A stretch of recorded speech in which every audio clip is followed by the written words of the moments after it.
छोड़ दिया। देखिए, ये तो हमेशा पिछले चुनाव में देख चुके हैं हम लोग। और जिस तरह से आपने हरियाणा का जिक्र किया, जी दिलचस्प बात यह है कि जिस वोट चोरी का अभी उन्होंने एक अपना जो बम फोड़ा था जी राहुल गांधी जी ने, वो कितना खुश हो गया। वो ब्राज़ील की महिला, उसने कहा भाई मैं तो 20 साल से कभी गई नहीं। जबकि आज सुबह भी मैंने हमारे चैनल पर दूसरी जगह भी देखा, जब वो उनके प्रवक्ता कह रहे हैं कि कांग्रेस के प्रवक्ता की देखिए ब्राज़ील की महिला ने आके वोट डाल दिया। वो बेचारी हेयर ड्रेसर हैं और वो भारत का छोड़िए, उन्होंने कोई उनका कोई फ़ोटो कहीं पड़ा हुआ था, उन्होंने डाल दिया और यहाँ पर कह दिया गया। यदि वोटर लिस्ट में कुछ गलत नाम हो सकते हैं तो उनने वोट नहीं डाला ना। नाम यदि कहीं किसी का लिखा है, ये वो टेक्निकल गलती भी हो सकती है या वहाँ के किसी असावधानी। इस तरह से वोट चोरी के आरोप जब लगाते हैं तो ये दुर्भाग्य है कि आप, वरना भूपेंद्र सिंह हुड्डा से बड़ा नेता कोई नहीं था हरियाणा में बिल्कुल वर्षों से। अब भूपेंद्र सिंह हुड्डा ने तो ऐसे आरोप नहीं लगाए। उन्होंने बाहर को जब समझ में आ गया कि हाँ ठीक है, उन्होंने कुछ कहा, गड़बड़ी हुई होगी। लेकिन जिस तरह से राहुल गांधी ने प्रेस कॉन्फ्रेंस की, क्या भूपेंद्र सिंह हुड्डा करेंगे? क्योंकि वो तो एक एक बूथ को जानते थे, उन्होंने अपने वोट लोगों को बूथ पर रखा। यदि चोरी होनी थी तो बूथ पर ही, वहीं पर पता चल जाता साहब ये गलत आदमी वोट डाल रहा है। देखिए हरियाणा या छोटी जगह पर सर, अभी तो देखिए रुझान आ रहे हैं, लेकिन सुबह से ही अगर हम बात आरजेडी की करें, तमाम तरीके से अलग अलग तरीके से प्रतिक्रिया सामने आ रही है कि देखिए सरकार तो हम ही बनाएंगे, अगर किसी भी तरीके से कोई गड़बड़ी ना हो तो इसे किस तरीके से समझा जाए? यानी कि आप पहले से ही तमाम तरीके से माहौल बना रहे हैं कि देखिए भैया हम जीत गए तो अब तमाम चीजें सही थी, नहीं जीते तो वोट में गड़बड़ी हुई है। और देखिए कितना निश्चिंत हैं वो, चले गए कहाँ पर घूमने के लिए, मस्कट। प्रियंका गांधी चली गई अमेरिका। अब वो कह रहे भूटान प्रधानमंत्री तो कहीं भी रह करके काम कर रहे थे। वही उनको तो कोई जनता के बीच जाना ना, अपने यदि पार्टी जीत रही है या हार रही है उनके साथ सहानुभूति के साथ राहुल जी का रहना एक अलग बात है। आप प्रतिपक्ष में भी रहें, आपको मैदान में रहना होगा ना। आप एक चुनाव एक काम कर दिए, पार्लियामेंट सेशन अटेंड करिए, अगले दिन उड़ जाइए। तो लोगों से मिलने के लिए आपको यदि सहानुभूति देना है या उनको शाबाशी देना है, दोनों के लिए राहुल गांधी नहीं रहते। और कहेंगे तुलना करेंगे प्रधानमंत्री, अरे प्रधानमंत्री 24 घंटे प्लेन में भी अपना काम कर सकते हैं, वो जाकर के थोड़ी रामलीला मैदान में खड़े होते हैं। राहुल गांधी के लिए या प्रतिपक्ष के लिए यदि इंदिरा गांधी हाथी पर बैठ कर गई थी तो ये सोचते दलित वोट हमको मिल जाएगा। आप एक दिन जाएंगे, उसके बाद जैसे अपना ट्रेवल करने के लिए रिपोर्टर हमारे सब जगह घूमते हैं, क्या चुनाव जीत जाएंगे हम और आप जाते हैं तो? इसलिए ये जो एक आउटिंग होती है, टूरिज्म, इंटरव्यू किसको राहुल गांधी देते हैं? जो कभी आपको हमारे किसी चैनल को दिया अर्नब गोस्वामी के बाद, किसी को नहीं देते। वो केवल टूरिस्ट करने वाली जो वीडियो बनाती हैं टूरिज्म के डेवलपमेंट के लिए, तब वो टूरिज्म के लिए करेंगे तो नेचुरली उससे आधार पर वोट नहीं मिलेगा ना। जो ट्रेवल एजेंट है कल वही से हवाई जहाज थोड़ी चलाने लगेगा, तो वो तो ट्रेवल एजेंट का काम करते हैं। और पार्टी के वर्कर से न मिलना है न जुलना है, केवल बड़े बड़े अपने एक उनके ऐसे लोग हैं, जयराम रमेश, आज तक कोई चुनाव लड़े पंचायत का भी, अब वो नेता है, वो सलाह देंगे। वेणुगोपाल जो कांग्रेस के किसी नेता को जानते नहीं बिहार में, अब उनके हाथ में दे दिया गया। कितने आरोप लगे हैं, मुझे लोगों ने डिटेल्स दिया, मैं यहाँ नहीं बोलूँगा। 5-5 करोड़ रुपए टिकट के लिए मांग लिया बिहार जैसी जगह में जहाँ पर 40 सीट आपको लड़ना था।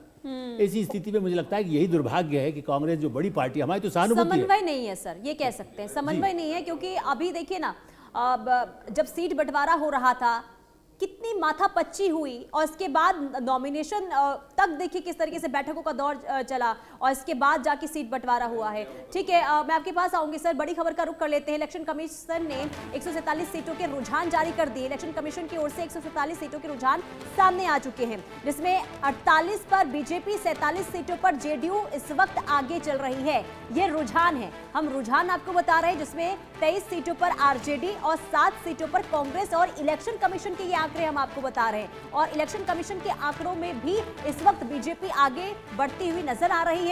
और साथ ही साथ आपको ये बता दें कि लगातार देखिए जिस तरीके से एक के बाद एक रुझान सामने आ रहे हैं, और ये जो नंबर से बहुत तेजी के साथ आगे बढ़ते हुए इस वक्त नजर आ रहे हैं। लेकिन अभी जो आंकड़े देख रहे हैं आप, ये इलेक्शन कमीशन के हैं, जिसमें 48 पर बीजेपी आगे है, 47 सीटों पर इस वक्त जेडीयू आगे चल रही है, उसी के साथ 23 सीटों पर आरजेडी और 7 सीटों पर कांग्रेस आगे चल रही है। और देखिए सर, कांग्रेस की अगर हम बात करते, 7 सीटों पर आगे चल रही है, और ये 146 सीटों का अब रुझान सामने आ चुका है।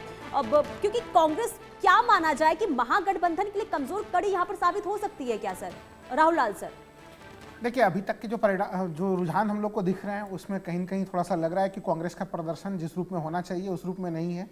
हालांकि 2020 जैसा प्रदर्शन तो दिखाई दे रहा है कि 2020 में वो 19 सीटों के वो उन्होंने जीती थी, लेकिन वो कांग्रेस का एक बेहतर पक्ष नहीं था। 70 में से 19 वो जीती थी, अभी 60 में से 16 पे वो लगभग आगे चल रहे हैं। हम लोग देख सकते हैं कि अगर यहाँ पे एनडीए खेमे को देखें तो 71 पे जदयू और 67 पे बीजेपी, यानी कि तमाम घटक दल कुछ ना कुछ सहयोग करते हुए नजर आ रहे हैं। तो यहाँ खुद एनडीए और बीजेपी और जदयू के बीच में जो है कि वो नंबर 1 बनने की एक होड़ की स्थिति नजर आ रही है।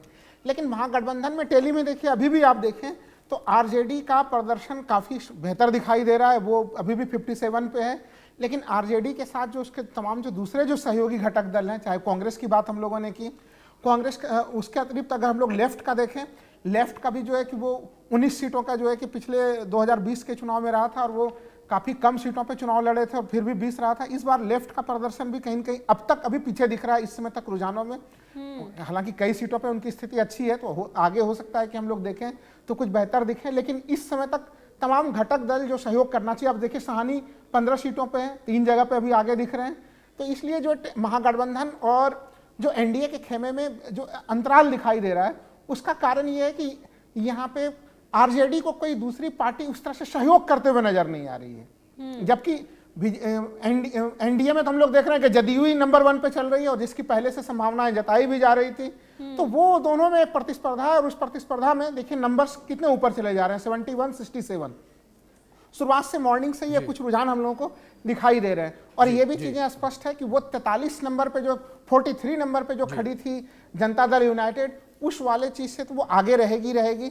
ये तो शुरुआती रुझान में और हम लोगों को पहले से ही प्रथम चरण के चुनाव के बाद से भी दिखाई दे रही थी। जिस तरह से बीजेपी ने जो है कि अचानक से भारतीय जनता पार्टी के ऑफिस में भी जो है कि नीतीश कुमार के पोस्टर लगने शुरू हो गए थे, तो वो उनको भी समझ में आ गया था और सेकंड चरण में उन्होंने रणनीति बदल भी ली थी यहाँ पे। बिल्कुल बिल्कुल। राहुल जी, आप पूरे बिहार चुनाव को लेकर बात करें तो रणनीति जो है वो समय समय पर हर दल ने बदली है, क्योंकि बिहार में हमने देखा कि समय समय पर जो हवा है वो भी बदलती हुई नजर आई है। इस बीच ईशान त्यागी जी हमारे साथ फिर से जुड़ गए हैं। ईशान जी, मैं आपका रुख करूंगा और जहां पर हमने बातचीत छोड़ी थी, जहां रुकी थी बातचीत हरियाणा पर, वहीं से इस बात को मैं फिर से आगे बढ़ाऊंगा। जिस तरीके से आपने हरियाणा का भी उस वक्त जिक्र किया था, हरियाणा के जो नतीजे सामने आए थे कि जो शुरुआती रुझान थे वो आप लोगों के पक्ष में थे, लेकिन बाद में नतीजे जो है बदल गए थे। मैं आऊंगा आपके पास, लेकिन इस बीच बड़ी खबर उसका रुख कर लेते हैं। बड़ी अहम जानकारी निकलकर सामने आ रही है। इस बीच इलेक्शन कमीशन ने 166 सीटों के रुझान जारी कर दिए हैं। 166 सीटों के रुझान इलेक्शन कमीशन के ये जारी किए गए हैं। ये अपडेट है। 49 पर बीजेपी, 55 सीटों पर जेडीयू आगे चल रही है, यानी कि एनडीए मजबूत स्थिति में इलेक्शन कमीशन के रुझान में भी नजर आ रही है।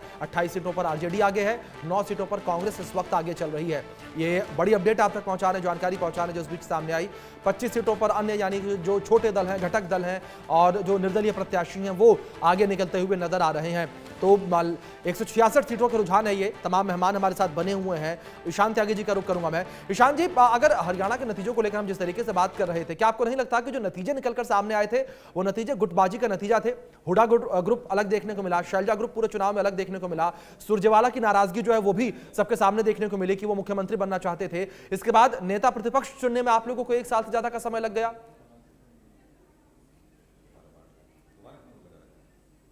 देखिए, आपने भी बोला कि सुरजेवाला जी मुख्यमंत्री बनना चाहते थे। एक बयान दिखा दीजिए मुझे रणदीप सुरजेवाला जी का कि वो मुख्यमंत्री बनना चाहता हूं या मेरी महत्वाकांक्षा है मुख्यमंत्री बनना। ठीक है, राजनीति में महत्वाकांक्षा होना भी अच्छी बात है, लेकिन ऐसा उनका एक भी बयान आप नहीं दिखा पाएंगे कि रणदीप सुरजेवाला ये बोल रहे हो जी।